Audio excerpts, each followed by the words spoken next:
Asyhadu an la ilaha illallah wahdahu la syarikalah wa asyhadu anna Muhammadan abduhu wa rasuluhu la hadir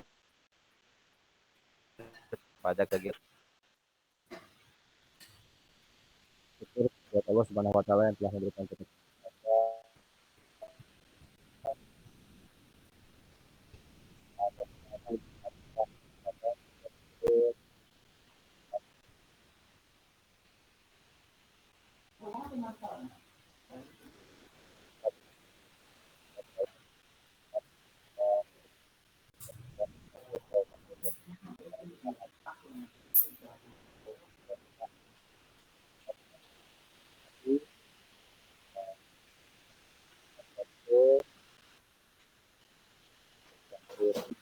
mulai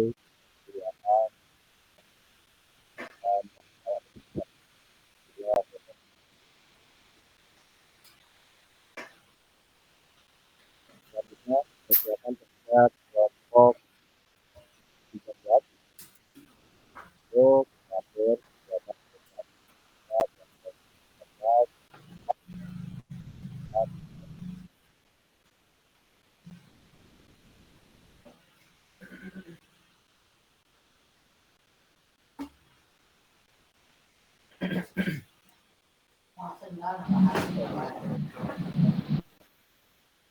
jaringan mungkin ya.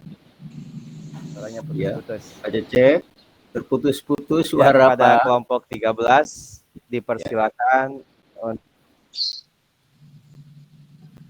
Oh iya Pak, ini mendung di sini kebetulan. Mohon maaf ya teman-teman. Baiklah, untuk mempersingkat waktu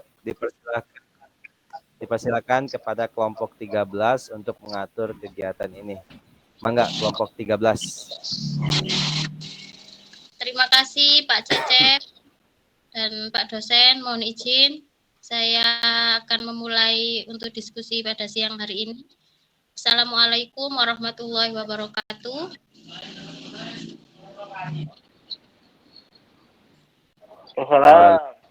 Warahmatullahi wabarakatuh. Amin. Pada siang hari ini kita bisa bertatap maya kembali dan kita bisa berkumpul berdiskusi seperti minggu-minggu yang lalu. Tak lupa juga salat serta salam kita panjatkan kepada Nabi Muhammad SAW dan juga untuk Bapak dosen Muhammad Aris. Terima kasih untuk waktunya. Langsung saja untuk mempersingkat waktu. Di sini saya sebagai moderator dari kelompok 3 akan menyampaikan makalah tentang rekonstruksi pendidikan Islam. Untuk materinya akan disampaikan oleh Bapak Syamhufur dan Pak Saifuddin. Untuk waktu dan tempat saya silahkan.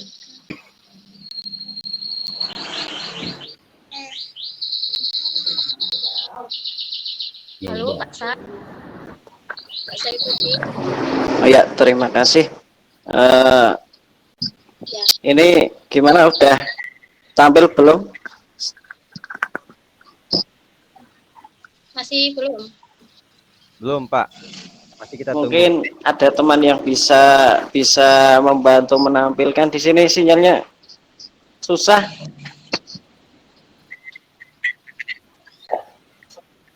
Ini padahal sudah tak siapkan dari tadi kok ternyata sinyal down.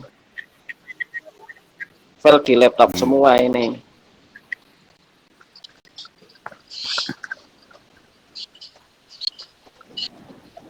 Oh iya. Sudah.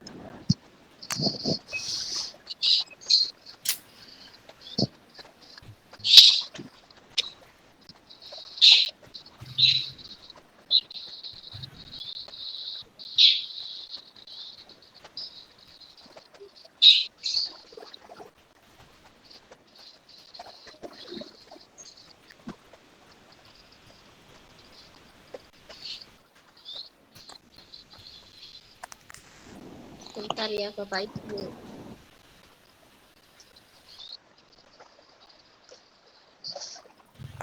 Iya.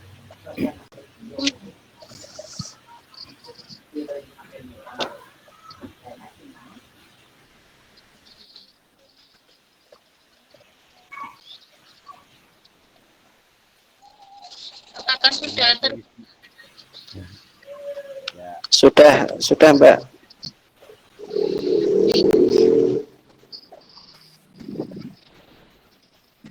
monggo? Ya. Assalamualaikum warahmatullahi wabarakatuh. Waalaikumsalam warahmatullahi wabarakatuh. Terima kasih atas waktunya yang telah diberikan kepada saya. Kami dari kelompok 13. Di sini saya akan memaparkan tentang rekonstruksi pendidikan Islam. Jadi dalam bahasan kali ini kita fokusnya ke pendidikan Islam ya.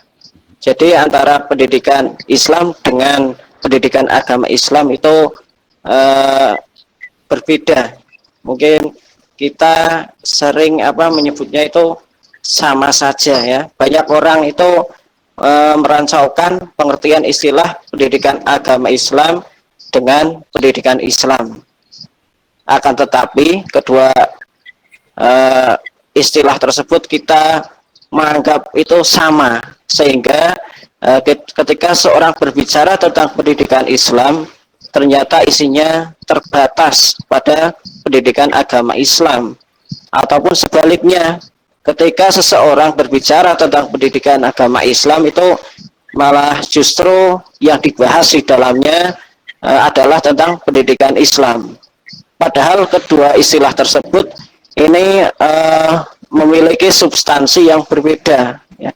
Meski tidak dapat dipungkiri, itu perbedaan tersebut cukup prinsipil. Namun maksud dan tujuan dari penyebutan kedua istilah tersebut itu mengarah kepada satu makna. Maknanya sama ya, yaitu pendidikan yang berlandaskan pada ajaran-ajaran Islam, atau pada intinya pendidikan Islam itu maupun pendidikan agama Islam itu merupakan bagian dari usaha-usaha komunitas Muslim untuk mendidik komunitasnya, untuk mengetahui warisan pengetahuan Islam melalui sumber utamanya, yaitu sumber Al-Quran dan As-Sunnah atau hadis.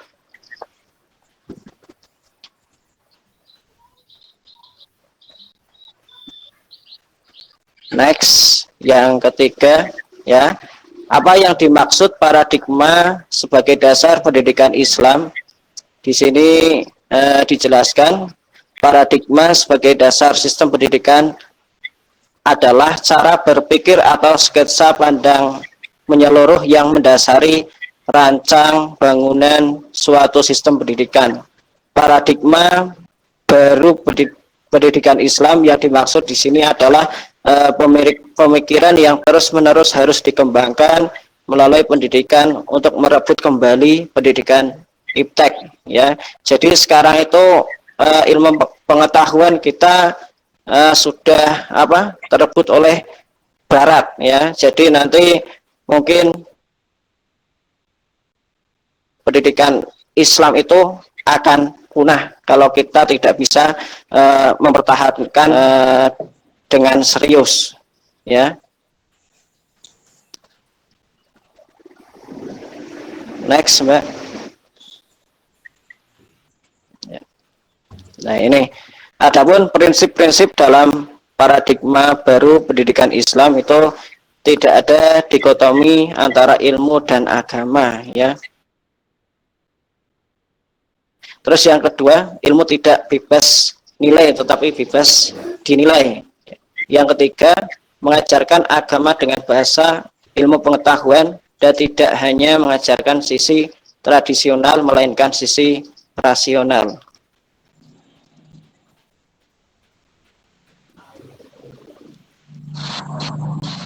Nah, ini ketika kita membahas tentang pendidikan itu tidak ada selesainya ya. Kenapa? Yang pertama itu pendidikan merupakan fitrah orang bahwa mereka menginginkan pendidikan yang lebih baik. Gagasan tentang no limit to study atau lifelong education merupakan implikasi praktis dan fitrah tersebut. Terus yang kedua, ini teori pendidikan akan selalu ketinggalan zaman yang menjadikan masyarakat tidak pernah puas dengan teori pendidikan yang ada. Jadi kita sebagai orang Muslim itu, orang Islam ini harus tidak boleh ketinggalan zaman dengan adanya ilmu-ilmu yang baru.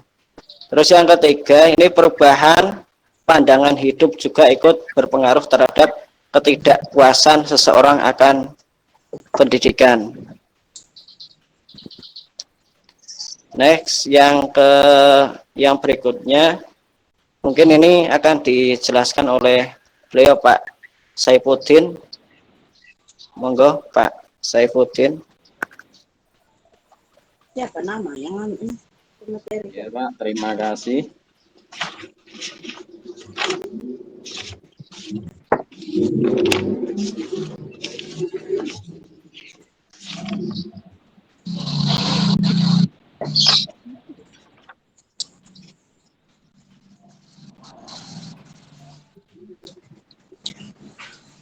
Assalamualaikum warahmatullahi wabarakatuh. Waalaikumsalam warahmatullahi wabarakatuh. Tentunya saya lanjutkan apa yang sudah disampaikan Bapak Sambofur. Saya sedikit menambahi bahwa pendidikan dalam pengertian yang lebih luas itu dapat diartikan sebagai suatu proses pembelajaran peserta didik atau manusia dalam upaya mencerdaskan atau mendewasakan peserta didik. Dalam hubungannya ini dapat dipastikan bahwa pendidikan itu tidak hanya menumbuhkan, melainkan mengembangkan ke arah tujuan akhir, juga tidak hanya suatu proses yang sedang berlangsung, melainkan suatu proses yang berlangsung ke arah sasarannya. Pendidikan Islam adalah ilmu pendidikan yang berdasarkan Islam.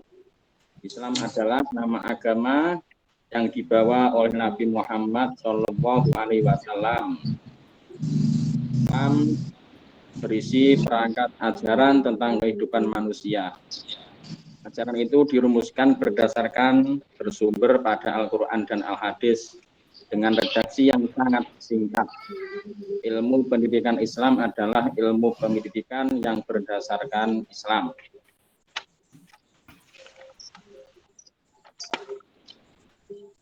Ilmu pendidikan Islam yang karakter Islam itu adalah ilmu pendidikan yang sejalan dengan nilai luhur yang dapat dalam Al-Quran dan As-Sunnah. Apabila ingin merekonstruksi pendidikan Islam di era modern ini, persoalan pertama yang harus dituntaskan adalah persoalan dikotomi. Artinya harus berusaha mengintegrasikan dua ilmu tersebut, baik secara filosofis, kurikulum, metodologi, atau pengelolaan, bahkan sampai pada departementalnya. Perubahan orientasi pendidikan Islam harus dilakukan, yaitu bukan hanya bagaimana membuat manusia sibuk mengurusi dan memuliakan Tuhan dengan melupakan eksistensinya, tetapi bagaimana memuliakan Tuhan dengan sibuk memuliakan manusia dengan eksistensi di dunia ini. Artinya bagaimana pendidikan Islam harus mampu mengembangkan potensi manusia seoptimal mungkin, sehingga menghasilkan manusia yang memahami eksistensinya dan dapat mengelola dan memanfaatkan dunia sesuai dengan kemampuannya.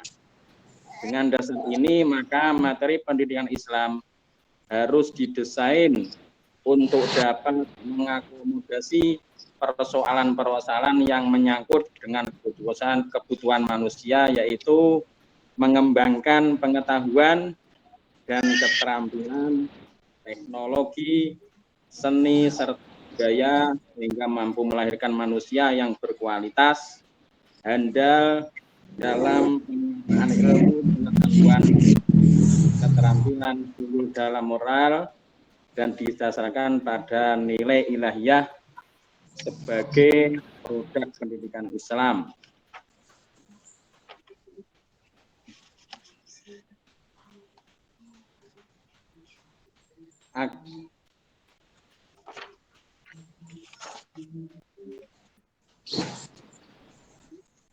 Yang berdasarkan pada nilai ilahiyah. Dengan kata lain, pendidikan Islam dengan kata lain, pendidikan di dalam hal ini pendidikan Islam akan menghasilkan ilmuwan yang tidak hanya unggul dalam ilmu sains, akan tetapi juga ilmuwan yang tahu posisinya sebagai khalifah di muka bumi, yang bertakwa kepada Allah, serta menjalankan apa yang diperintahkan dan menjauhkan apa yang dilarangnya. Dalam kehidupan sosial institusi pendidikan baik umum maupun Islam, mendapat tugas suci untuk mengemban misi mulai agar membenahi kualitas hidup manusia jadi lebih baik. Pendidikan Islam harus menjadi terobosan baru untuk membentuk pola hidup umat yang lebih maju dan terbebas dari kebodohan dan kemiskinan. Sebab secara filosofi yang sudah tidak asing lagi untuk diketahui bahwa antara kebodohan dan kemiskinan itu merupakan dua sifat manusia yang mengkristal dan menjadi musuh bebuyutan pendidikan. Sekian yang dapat kami sampaikan. Saya serahkan kepada Bapak Sam Gofur, mungkin mau menambahi. Monggo Pak Sam.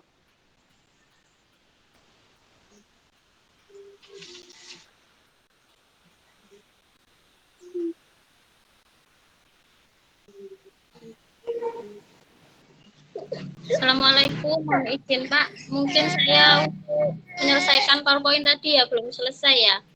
Pak Sam dan Bapak Saifuddin tadi belum selesai. Ya, silahkan. Izin saya lagi nggih.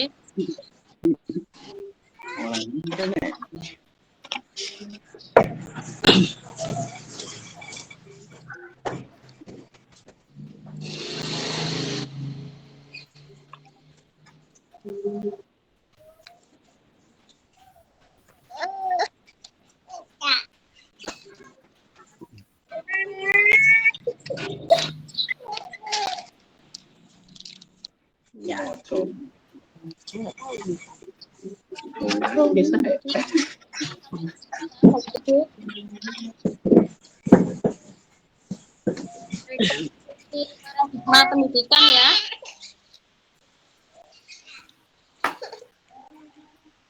Halo, Bapak Ibu. Ya, Apa saya bisa didengar? tahu juga Ibu Mi. Aduh, error HP ku nih. Bu Umi, izin Bu Umi, mungkin ini saya yang screen share saja ya, gantian. Ini sudah connect. Apa Iya, sudah Pak. bisa didengar? Ya, punya jenengan dikeluarkan dulu saja. Oh, nggih, siap. Ya.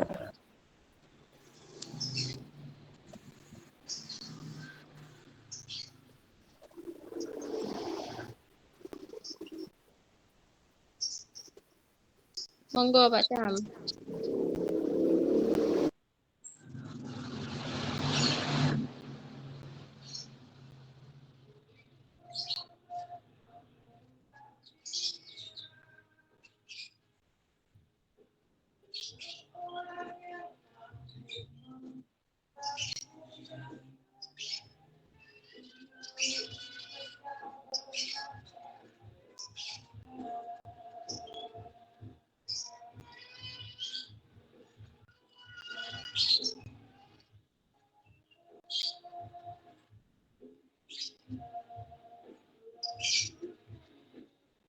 Halo,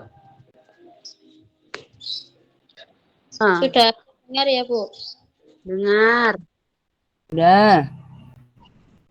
Saya lanjut. Pak Sam minta tolong yang tadi ya Pak Sam. Ya, kembali lagi.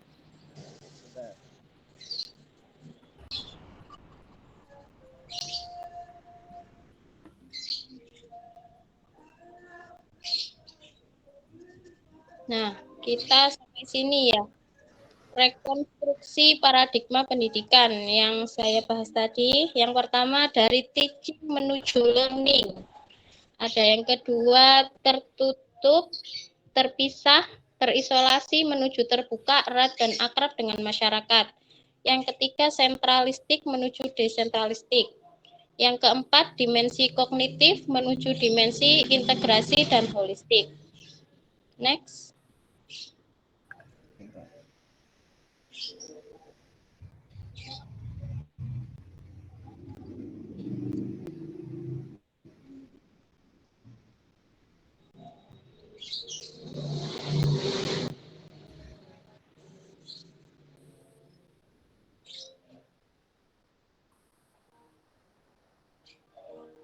Halo? Ya, halo. Ayo. Sebentar. Nah, yang pertama tadi teaching menuju learning. Peran pendidik yang semula sangat besar sebagai pusat sumber belajar, kini harus bergeser sebagai fasilitator, mediator, motivator, dan inovator pembelajaran. Sehingga akan berdampak pada terjadinya situasi belajar mandiri atau autonomous learning. Di sini saya bisa menyebutkan salah satu contohnya yang saya ikuti hari ini ya Bapak Ibu. Saya sebenarnya hari ini juga mengikuti Bintek AKMI. Nah, salah satu programnya AKMI di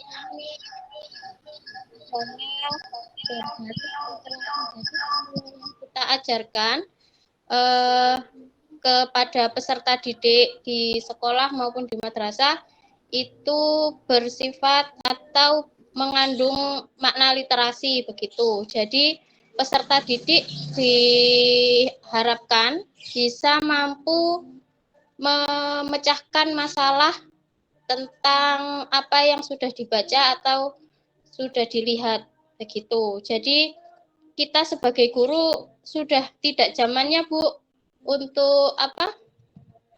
Untuk pakai metode yang ceramah ya. Dulu kan ada metode ceramah. Nah, sekarang dianjurkan untuk peserta didiknya yang lebih bisa berceramah istilahnya. Bisa lebih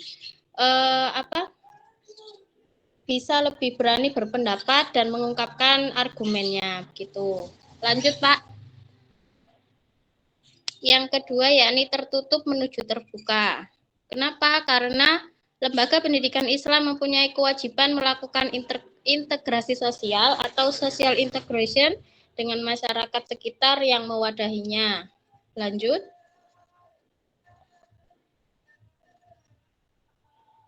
Sentralistik menuju desentralistik. Kebijakan pemberlakuan kurikulum nasional yang sepenuhnya ditentukan dan diatur oleh pemerintah pusat sangat bertentangan dengan ruh otonomisasi pendidikan.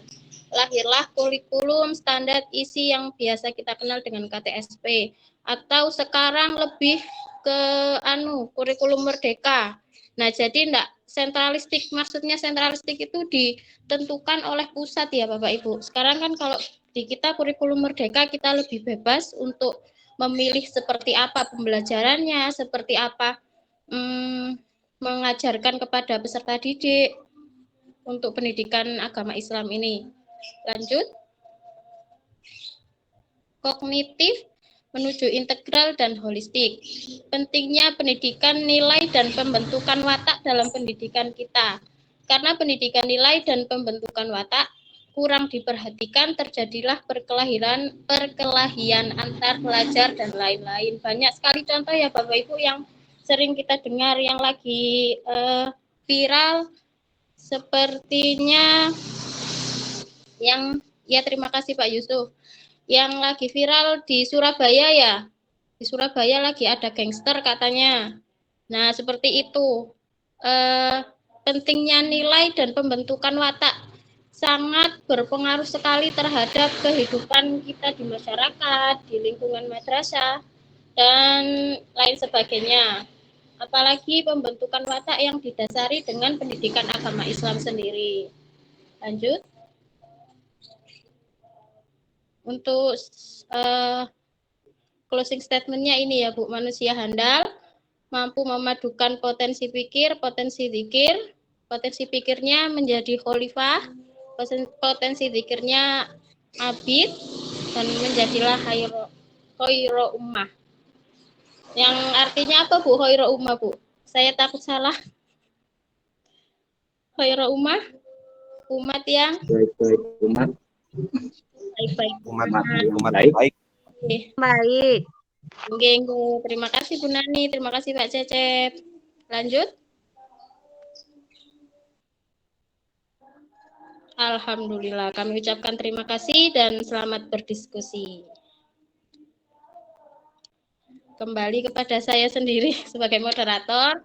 Monggo dipersilahkan untuk Bapak Ibu mungkin yang kurang berkenan atau menyanggah hasil presentasi kami, disilahkan. Kami sangat terbuka. Atau mungkin ada pertanyaan, boleh. Monggo. Boleh Pak Yusuf. Waalaikumsalam warahmatullahi wabarakatuh. Waalaikumsalam warahmatullahi wabarakatuh.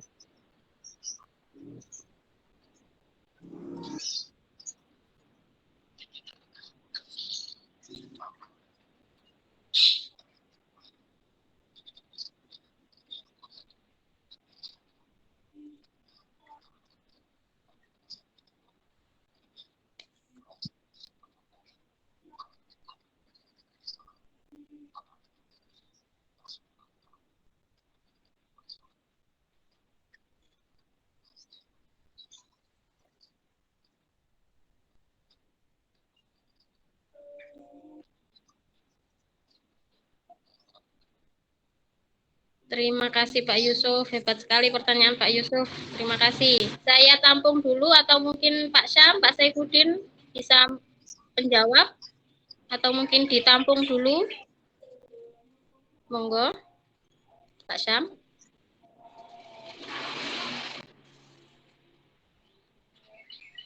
Dulu aja. Tabung dulu aja. Monggo. Yang lain bisa menambahkan boleh. Pak Musana, sudah open mic, monggo. Bismillahirrahmanirrahim. Assalamualaikum warahmatullahi wabarakatuh. Waalaikumsalam warahmatullahi wabarakatuh. Terima kasih atas waktunya. Jadi yang saya ingin tanyakan ya ke Bu Umi Fadilah ataupun Pak Ustadz Saifuddin ataupun Pak Som Gopur terkait dengan judul ya, yakni rekonstruksi pendidikan Islam. Jadi saya tergelitik, jadi pribadi saya tergelitik, ada stimulus lah gitu ya, ada rangsangan ingin bertanya kaitan dengan rekonstruksi itu sendiri. Jadi di mindset saya, ketika mendengar rekonstruksi pendidikan Islam itu berarti ada sesuatu bentuk pengulangan gitu ya. Ada bentuk penyusunan ulang. Ada bentuk perlakuan ulang. Ada bentuk tindakan ulang. Karena ada imbuhan setiap itu kan menandakan ada pengulangan. Dan rekonstruksi. Jadi kalau kita tarik rekonstruksi ini pada misalnya hukum ya, maka rekonstruksi itu menjadi alat bukti, suatu teknik atau alat bukti untuk meyakinkan sesuatu. Nah, pada konsep pada pendidikan Islam ini yang ingin saya tanyakan adalah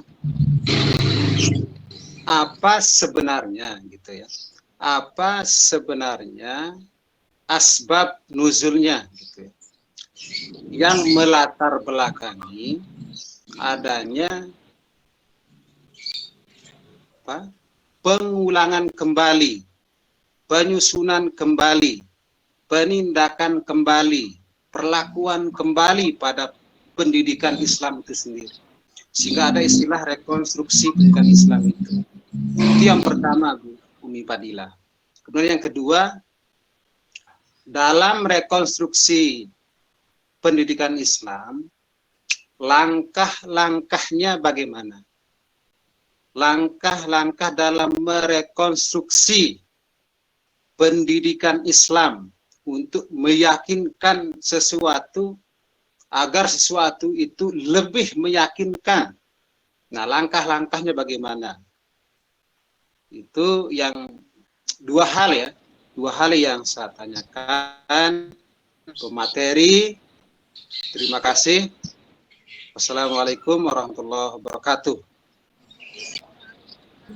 Waalaikumsalam warahmatullahi wabarakatuh. Mungkin 2 pertanyaan dulu atau bagaimana Pak Syam, Pak Saifuddin? Atau masih nambah lagi? Bagaimana?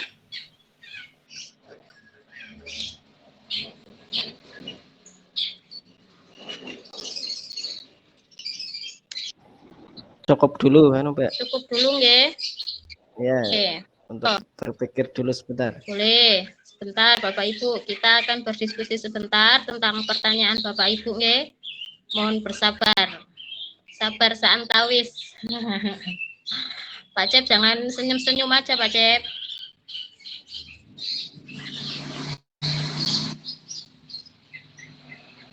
Pak Cep orang ngerti boso Jawa. Saya jadi grogi.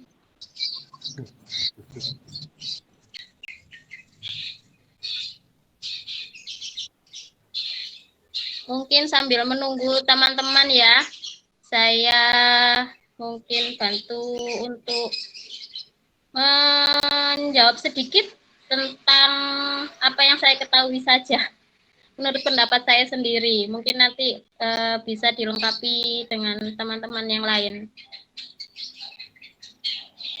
Sebentar.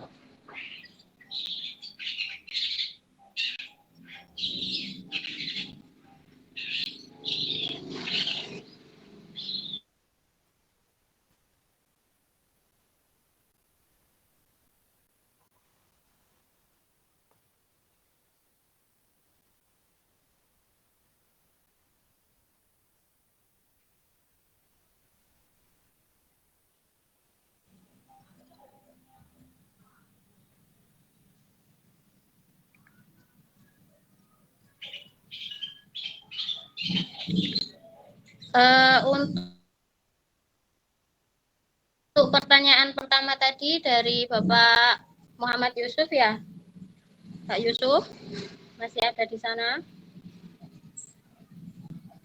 Iya. Pertanyaannya tadi tentang ya. Pertanyaannya tadi tentang latar belakang ya Pak Yusuf. Latar belakang rekonstruksi pendidikan agama Islam ya. Oh,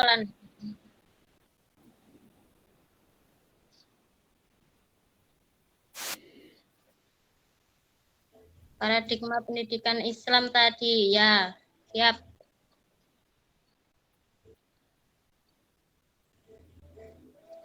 Kembali saya izin jawab sedikit ya Pak, mungkin nanti bisa melengkapi teman-teman yang lain boleh, menyanggah boleh. Untuk landasannya paradigma tadi, kita kembali ke landasan pendidikan agama Islam ya. Landasan pendidikan agama Islam, kalau yang saya ketahui, landasannya adalah Al-Quran dan hadis. Oke. Untuk paradigma sendiri, tadi, paradigma sendiri untuk pengertiannya kan pemikiran yang terus-menerus harus dikembangkan melalui pendidikan untuk merebut kembali pendidikan iptek, akan tetapi tidak melupakan pendidikan agama sebagaimana zaman keemasan dulu. Jadi menurut saya landasan dari paradigma itu sendiri kembali kepada Al-Quran, Pak, atau Al-Hadis. Saya sebenarnya enggak hafal hadisnya, cuman pernah dengar hadis tentang jadi kita menyampaikan ilmu atau pendidikan agama Islam ini sesuai dengan zamannya, begitu Pak, kurang lebih. Mungkin ada Bapak Ibu yang ahli hadis, kalau saya memang kurang Pak di hadis. Sepertinya saya pernah mendengar hadis tentang mengajar atau mendidik atau pendidikan agama, mendidik peserta didik atau mendidik murid-murid itu sesuai zamannya, gitulah kurang lebih. Saya enggak tahu hadisnya Pak, mohon maaf ya. Mungkin itu. Terus tadi apa ya Pak Yusuf? Saya agak lupa. Apakah kan gimana?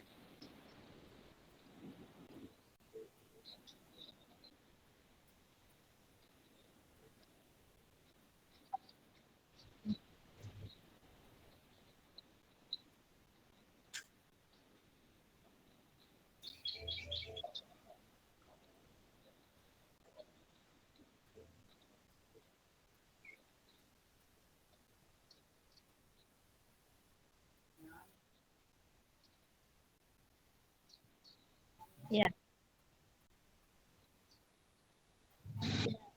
Terima kasih Pak Yusuf. Untuk tadi yang menjadi landasan, apakah dari masalah atau dari problem-problem yang terjadi di zaman sekarang atau dari konsep-konsep yang memang sudah ada, begitu ya Pak Yusuf? Menurut saya itu akan dipadukan Pak Yusuf. Kita akan melihat apa saja yang terjadi di zaman ini atau masalah-masalah yang terjadi atau problem yang terjadi di era ini. Apa yang menjadi masalah yang akan dihadapi dalam zaman ini tuh ada apa saja, terus kita kombinasikan atau kita masukkan ke dalam konsep-konsep yang sudah ada. Menurut saya begitu Pak Yusuf, kurang lebih. Jadi dikolaborasikan, tergantung masalah dan tergantung situasinya seperti apa.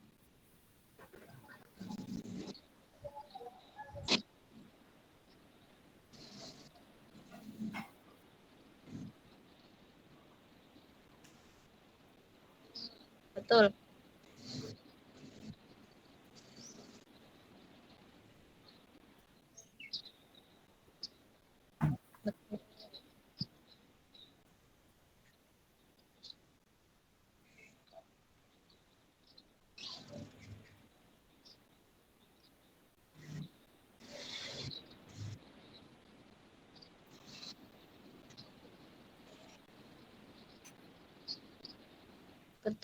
Betul Pak Yusuf.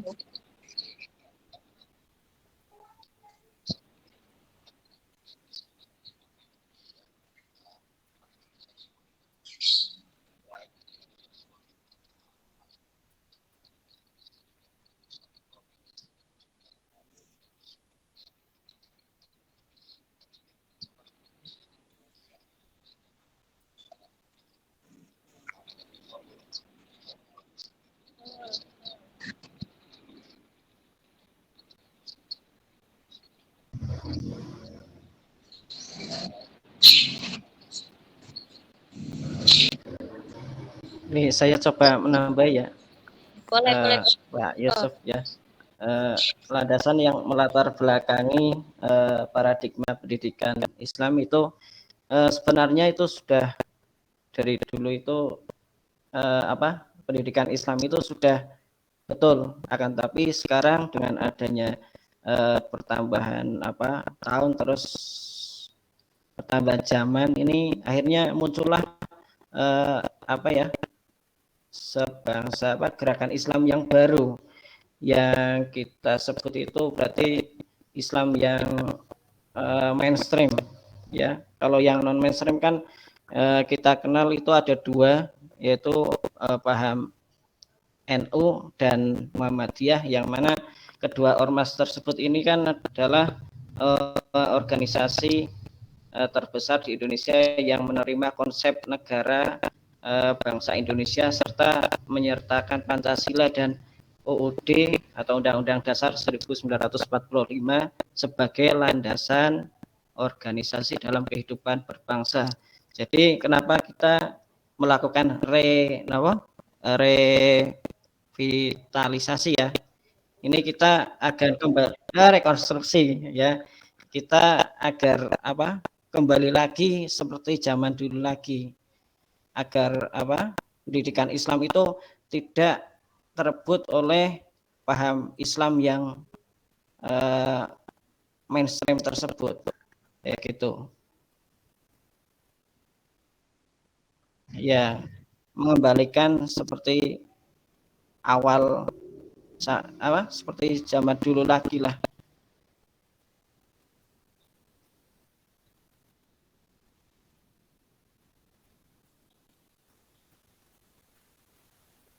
Gimana, sudah cukup atau belum? Mungkin Pak Saifuddin mau menambahi, atau teman-teman yang wawasannya lebih luas atau gimana, mungkin ada yang mau menambahi, silakan.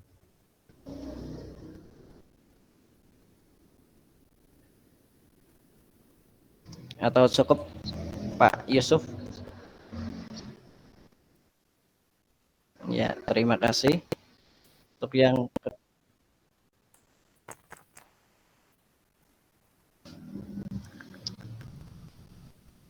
mungkin yang kedua, Pak Saifuddin mau menjawab. Lanjut aja Pak, dengan moga Pak, biar dapat nilai semua Pak.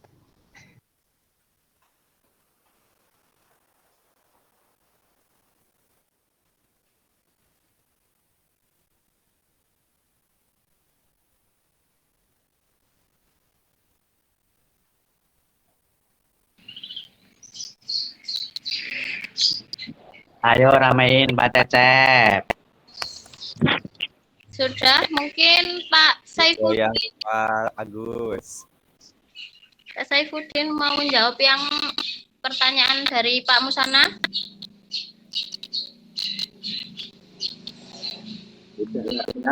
bingung.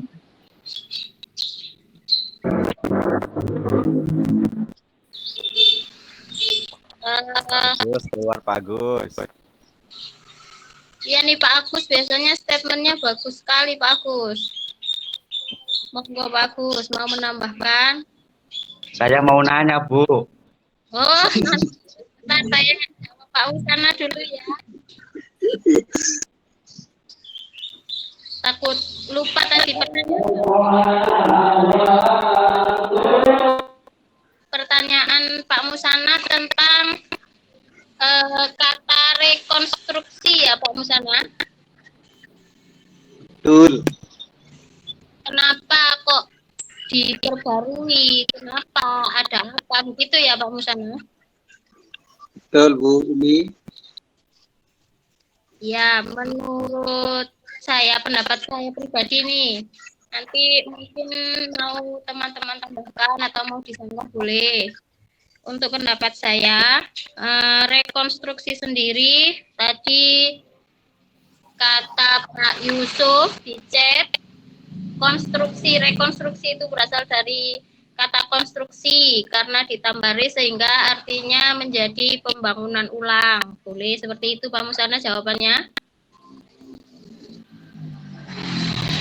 Jadi yang melandasi hampir sama sebenarnya jawabannya, yang melandasi untuk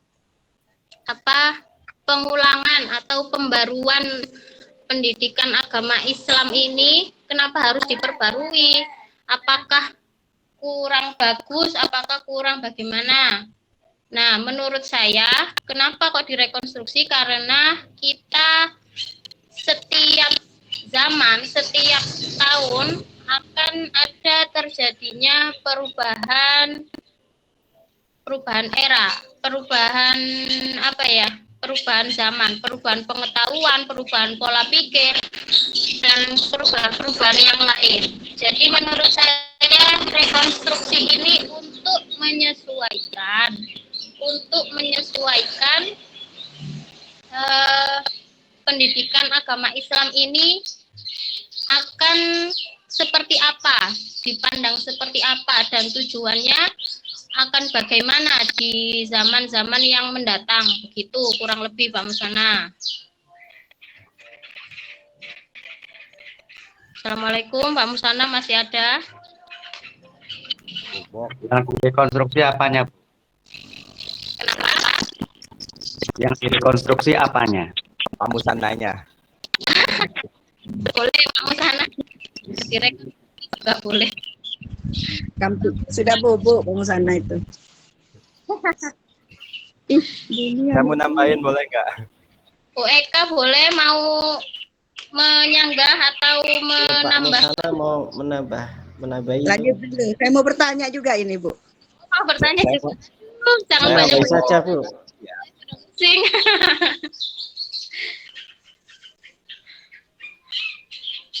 Sebentar. Itu Bu Umi, Pak Cecep mau menambahkan. Oh, Pak Cecep. Ya, monggo Pak Cecep. Ya, baik. Bentar. Assalamualaikum warahmatullahi wabarakatuh. Waalaikumsalam. Terima kasih atas pertanyaan. Pertama, saya ingin menanggapi dua pertanyaan tadi ya, antara Pak Yusuf dengan Pak Musana. Masya Memang Allah. pertama untuk pendidikan Islam itu Al-Quran dan As-Sunnah. Seiring perkembangan zaman dan masuknya aliran-aliran lain yang berpengaruh di dunia ini, sehingga banyak sedikitnya berpengaruh juga pada pendidikan Islam itu sendiri, sehingga perlulah direkonstruksi ulang. Jadi pendidikan Islam yang mungkin bagi masyarakat awam dianggap sebagai pendidikan yang agak kolot ya, karena memang ketika kita lihat saja ya di pendidikan Islam, contohnya di majelis taklim ataupun di pondok pesantren, memang itu banyak berisikan metode-metode ceramah, sehingga perlu direkonstruksi ulang sehingga tujuan, khususnya tujuan nasional dan tujuan untuk pendidikan agama Islam itu sendiri bisa tercapai dengan baik.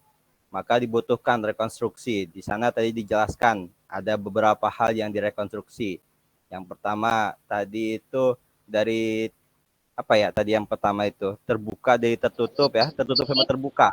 Dari teaching Teaching to learning. Biasanya kita kan terutama ya untuk di pondok pesantren itu kan biasanya metode yang paling sering digunakan itu metode ceramah, khususnya pesantren-pesantren salaf ya, sorogan, kemudian ngaji kitab itu kan, sehingga perlu ada rekonstruksi ulang. Jadi tidak hanya guru saja yang aktif, tapi peserta didik juga diharapkan untuk bisa lebih aktif. Maka direkonstruksilah dari teaching menjadi learning. Kemudian tertutup menjadi terbuka. Jadi ketika kita memahami Al-Quran, memang kita tidak bisa mengotak-atik makna dari Al-Quran itu. Tetapi untuk pengamalannya bisa kita praktekkan secara fleksibel. Gitu. Jadi kita tidak hanya mendapatkan doktrin saja dari dari sumber ajaran, akan tetapi kita juga bisa fleksibel dalam pengamalan sehingga kita bisa terhindar dari sifat ekstrim tadi yang tadi disampaikan siapa itu ya?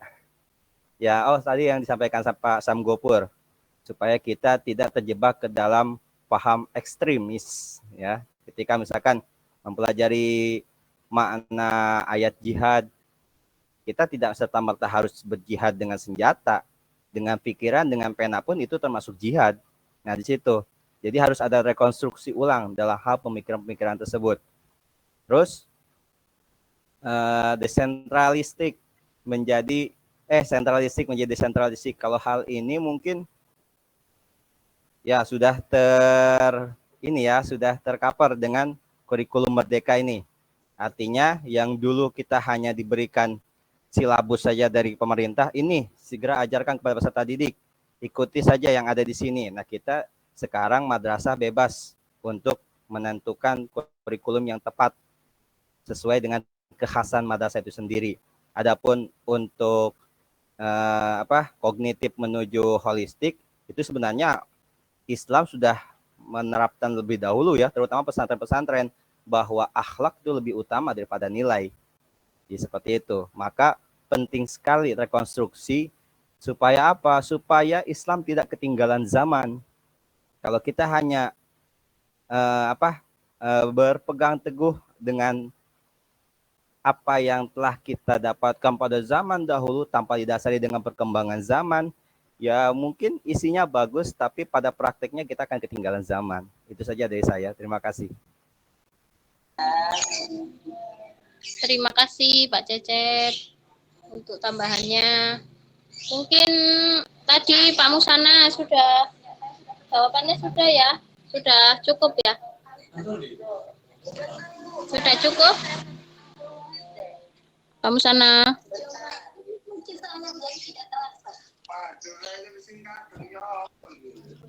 Pak Musana bubuk. Pak Musana ketiduran. Ya, dilanjut. Monggo. Mau masih dibuka pertanyaan lagi atau bagaimana Pak Sam?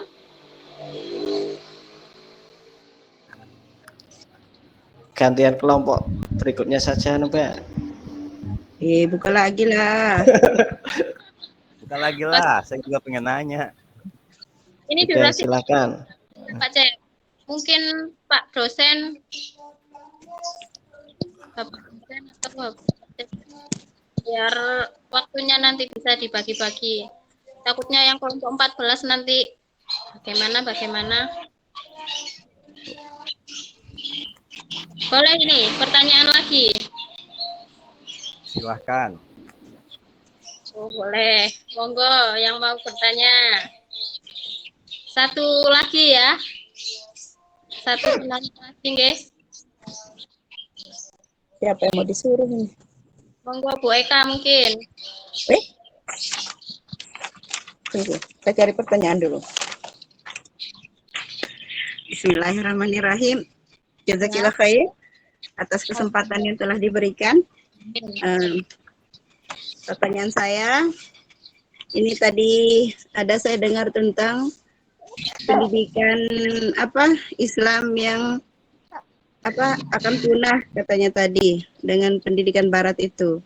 Nah, pertanyaan saya, upaya serius apa yang akan dilakukan oleh diri kita pribadi, oleh kelompok kita atau oleh pemerintah supaya pendidikan Islam itu tidak punah tertutupi dengan pendidikan Barat.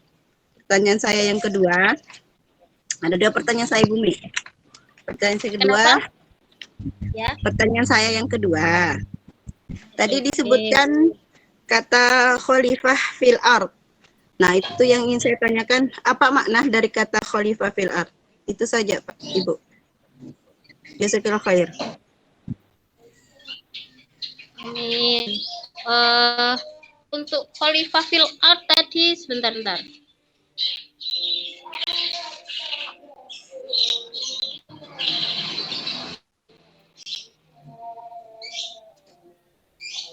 Mungkin yang terakhir itu Bu ya.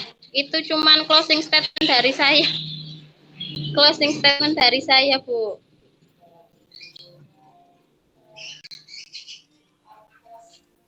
Kenapa HP ku? Tadi ada Pak siapa tadi? Pak Syam Gopur atau Pak siapa lagi tadi? Ada di anukan itu. Dari tadi itu anunya. Pak Saifuddin. Itu. Nanti. Yang pertama tadi apa, Bu? Mohon maaf. Tadi ulang lagi. Upaya serius apa yang dilakukan supaya pendidikan Islam tidak punah oleh pendidikan Barat? Upayanya itu ya mungkin dari kita pribadi, dari kelompok masyarakat ataupun dari pemerintah misalnya.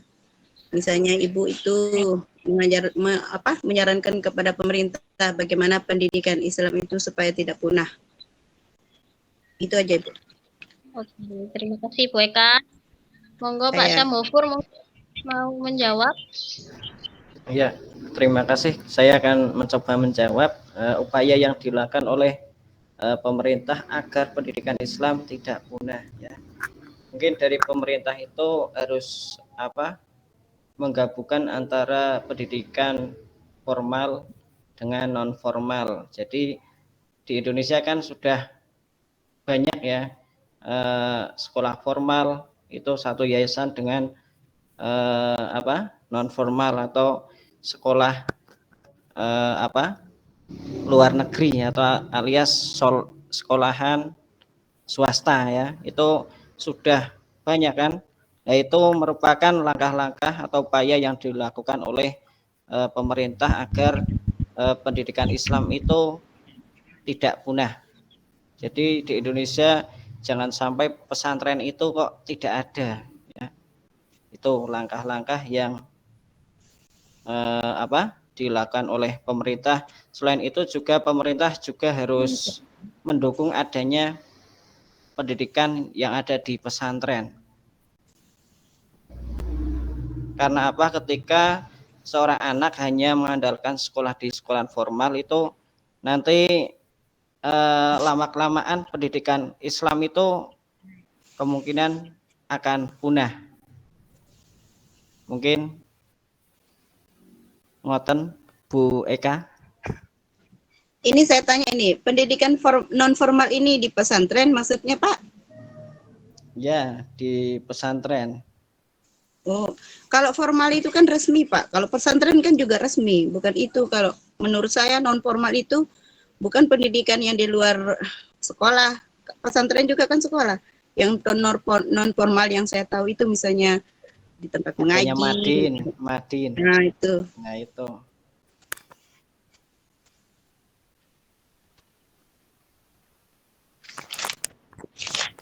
Monggo Pak Saifuddin mungkin mau menambahi atau gimana? Ya, terima kasih Pak Syamhofur. Sedikit saya menambahi pertanyaan Bu Eka.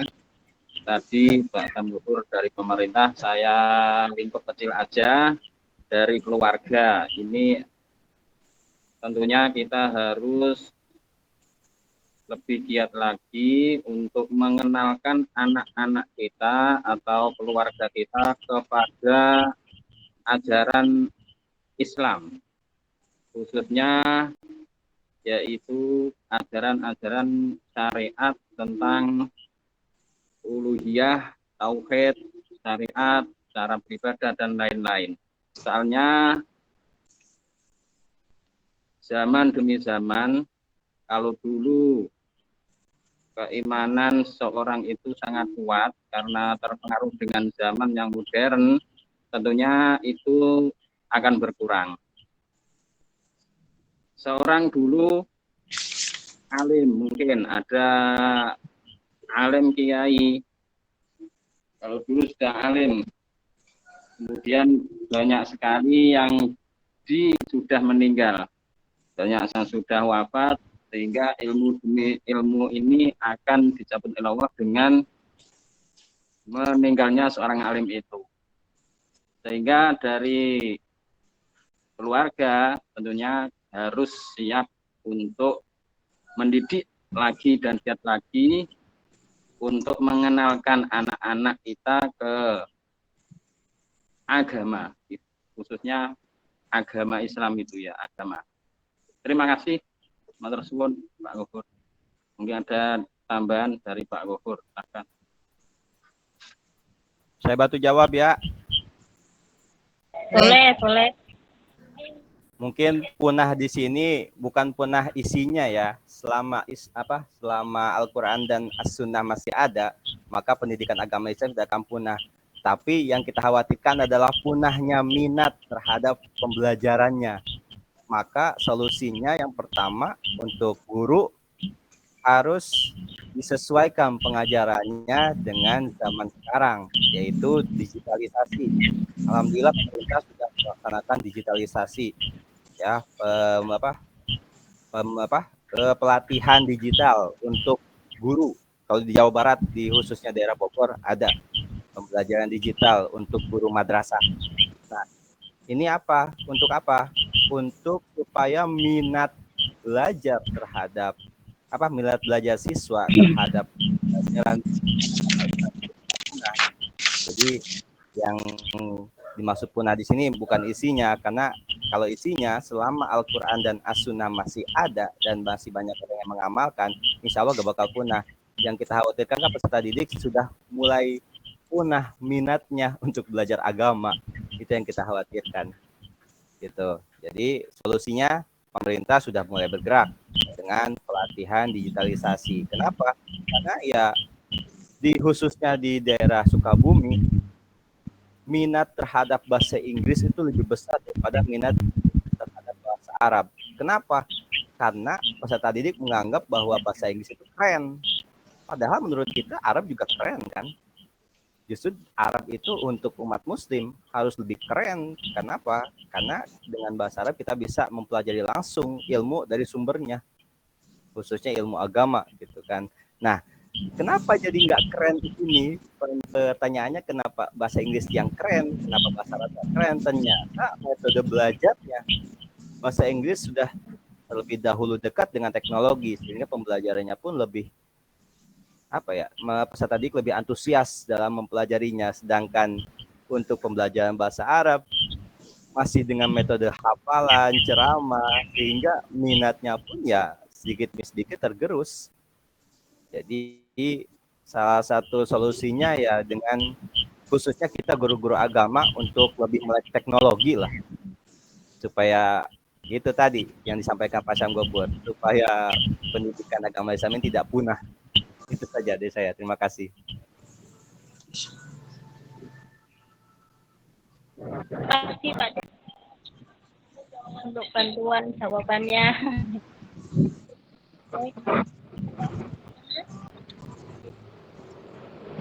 Ayo Pak. Dong. Monggo boleh Kak.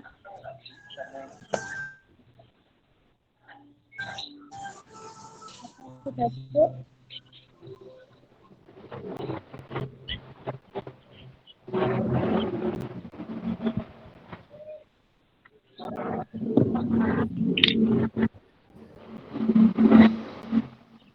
Syam?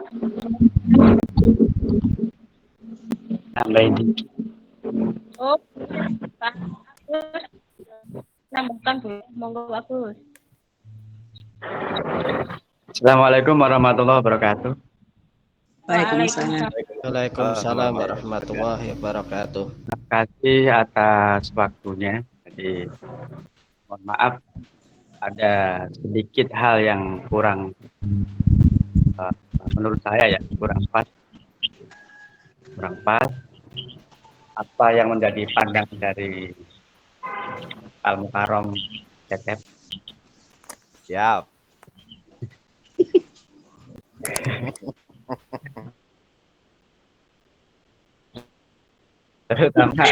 terutama Ya, ditunggu, Pak. pesantren.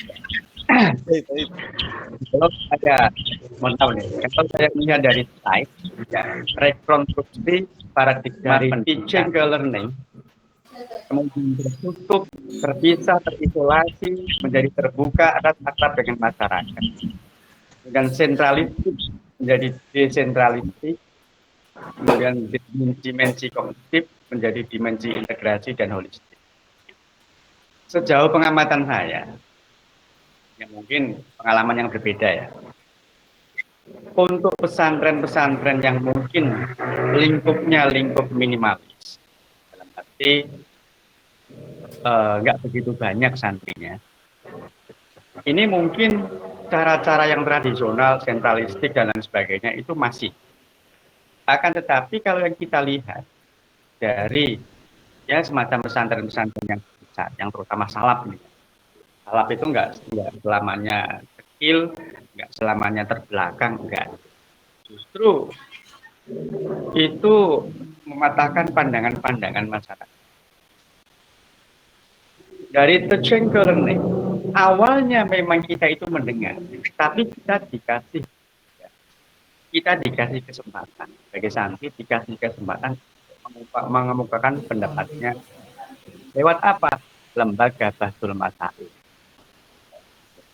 Ya, itu tidak hanya tertuju pada satu kiai, kita dikasih kebebasan untuk berpendapat. Kemudian dari tertutup, terpisah, terisolasi, terbuka kan juga seperti itu. Pesantren-pesantren itu selalu menjaga hubungan dengan masyarakat sekitar dan memikirkan keberadaan masyarakat. Ya, ada internal, ada eksternal. Itu yang saya tahu. Ya. Bukan sentralistik, desentralistik seperti itu. Nggak melulu tertuju pada satu titik. Sehingga ketika kehilangan kiainya, kebingungan dan lain sebagainya, nggak seperti itu. Itu yang dalam pandangan. Kemudian upaya pemerintah untuk merombak, merekonstruksi ulang secara sistem. Yang dalam pandangan tadi ada istilah pendidikan non formal, pendidikan formal. Saya masih ingat betul ketika waktu itu Menteri Agama Al-Mukarram Kiai Saifuddin ya, yang beberapa tahun yang lalu itu. Siapa namanya itu? Putranya Kiai Saifuddin Zuhri. Lukman Hakim. Kiai Lukman Hakim. Itu mengakui lulusan pesantren salaf setara dengan S1 tanpa harus ikut persamaan. Itu tanpa harus ikut persamaan atau sekolah formal. Nah, dan itu mulai cikal bakal dunia pesantren yang salaf itu diakui oleh pemerintah lulusannya. Kemudian apalagi tadi aku malah lupa aku. Ya intinya begitu deh, sementara itu dulu. Ada beberapa yang menurut saya tergelitik jadinya. Gitu. Jadi besar. Makanya tadi saya mau nanya sebenarnya, yang mau direkonstruksi itu apanya nih? Secara keseluruhan terkait dengan sistem yang diterapkan oleh pemerintah atau secara internal dalam cara mengajarnya dan lain sebagainya, ya. Karena gini, keberadaan otonomi daerah atau dikembalikan pada kebijakan lembaga-lembaga tertentu sesuai dengan ciri khasnya. Ini juga salah satu upaya pemerintah ya, untuk memecah sentralistik. Kan itu. Ya, kebetulan kami di Madrasah Sanawiyah. Mungkin secara jalur birokrasi kita tetap mengikuti Kementerian Agama sesuai dengan kurikulum yang ditetapkan. Akan tetapi di situ ada beberapa hal yang diberikan kebebasan untuk menentukan ciri khasnya madrasah ini apa. Sehingga dalam pembiasaan itu kami masukkan nilai-nilai pesantren di situ. Termasuk kami biasakan setiap pagi kita adakan duha bersama, kemudian Al-Husna, kemudian Aqidatul Awam untuk memperkuat sisi tauhidnya. Setelah itu nanti KBM formalnya, ya, yang hari ini ada istilahnya ada RPP-nya dan sebagainya itu kita ngikutin yang ada. Jadi kebijakan itu sangat membantu memberikan kebebasan terhadap lembaga. Memang tidak secara menyeluruh, artinya masih ada keterikatan mana yang dari atas, mana yang jadi nggak bisa langsung dilepas begitu saja, nggak bisa. Jadi terus terang tadi mengenai pesantren salaf, justru yang dikehendaki di sini kalau saya lihat, kalau agamanya tidak dirombak, agamanya tidak dirombak, ilmunya tidak dirombak, yang dirombak adalah caranya atau metode. Seperti yang tadi penyaji bilang, Karena ilmu itu berkembang, ya, dan ajaran Islam ini cocok di segala zaman, tidak akan pernah terkikis. Cuma dalam penyerapannya ataupun pendistribusiannya ini mengikuti zaman yang tapi bukan berarti meninggalkan pola-pola yang lama. Pola lama tetap berjalan, yang baik diambil, yang baru yang lebih baik juga kita tidak menunjukkan kebaikan dari pola yang jadi memang harus ada saling terkait. Jadi dari teaching ke learning ini kalau panahnya cuma satu, saya kurang pas. Jadi harus berbalik dulu. Dari teaching ke learning ke teaching. Jadi nggak bisa satu arah ditinggalkan begitu saja enggak. Kalau menurut saya panahnya ini ya panah spiritual harus. Kurang lebih seperti itu. Mohon maaf. Assalamualaikum warahmatullahi wabarakatuh. Waalaikumsalam.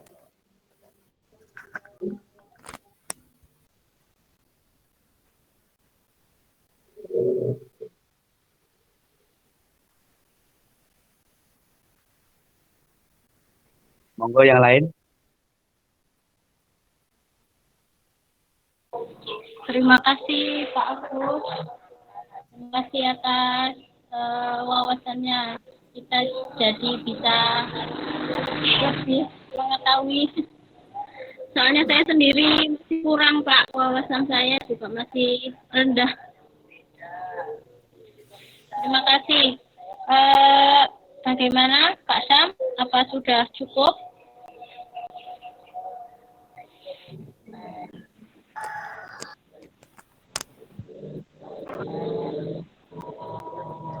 Halo?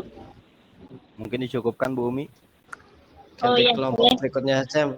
Bu. Ya, terima kasih Pak Cecep. Mungkin belum saya tutup, sedikit saya menyimpulkan untuk diskusi kita pada siang hari ini tentang rekonstruksi pendidikan agama Islam. Kesimpulannya adalah rekonstruksi bukanlah kurang bagus atau yang salah. Rekonstruksi adalah bagaimana kita atau memperbarui atau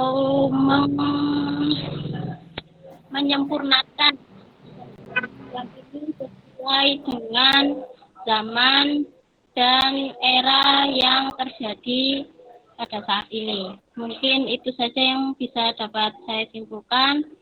Terima kasih atas waktunya, terima kasih Bapak dosen, terima kasih Bapak ketua kelas, dan semuanya yang ada di kelas A34 ini. Semoga kita semua bisa diberikan kemantapan iman, Islam dan bisa beriman sampai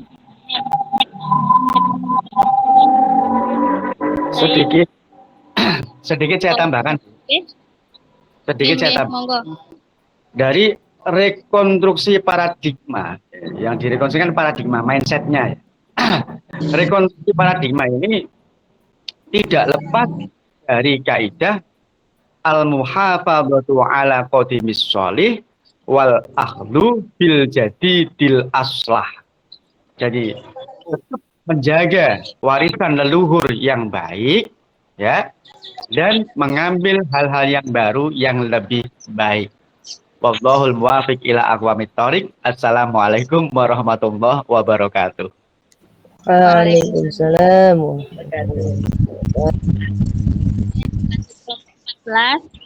Terima kasih Pak Agus.